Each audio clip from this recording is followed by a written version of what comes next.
कैलासवासी अंबादास रोहिदास शिंदे यांच्या 17व्या पुण्यस्मरणानिमित्त विविध सामाजिक उपक्रमांचं आयोजन करण्यात आलेलं होतं। कैलासवासी अंबादास रोहिदास शिंदे यांच्या 17व्या पुण्यस्मरणानिमित्त कुटुंबियांच्या वतीनं अभिवादन करण्यात आलं। त्यांच्या आठवणीस उजाळा देण्यात आला। तसंच या पुण्यस्मरणानिमित्त अन्नदान वाटप, वृक्षारोपण आणि अनाथ आश्रमातील मुलामुलींना वह्या आणि खाऊ वाटप करण्यासाठी सामाजिक उपक्रमांचं आयोजन करण्यात आलं होतं। कुटुंबियांच्या या उपक्रमशीलतेबद्दल तसंच सामाजिक बांधिलकीबद्दल समाधान व्यक्त करण्यात आलं। ज्या समाजात आपण वावरतो त्या समाजाप्रती आपलं काही कर्तव्य आहे अशी शिकवण कैलासवासी अंबादास शिंदे यांची होती।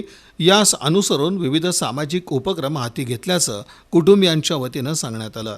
याचा अनेक विद्यार्थ्यांनी लाभ घेतला। संस्थेच्या वतीनं कुटुंबियांचे आभार मानण्यात आले। या कार्यक्रमास श्रीमती गोदाबाई अंबादास शिंदे, परशुराम अंबादास शिंदे, विजयमाला परशुराम शिंदे, रोहित परशुराम शिंदे, शीतल रोहित शिंदे, रुक्मिणी बीरप्पा राऊत आणि पार्वती बसप्पा ईश्वरकट्टी उपस्थित राहिले असून त्यांची नातवंड मेघना, ज्योती, पूनम, अनिल, सुनील, मीनाक्षी, सुनीता, शारू, सविता, नागेश आदींसह शिंदे, ईश्वरकट्टी, राऊत, कट्टीमनी परिवाराची उपस्थिती होती।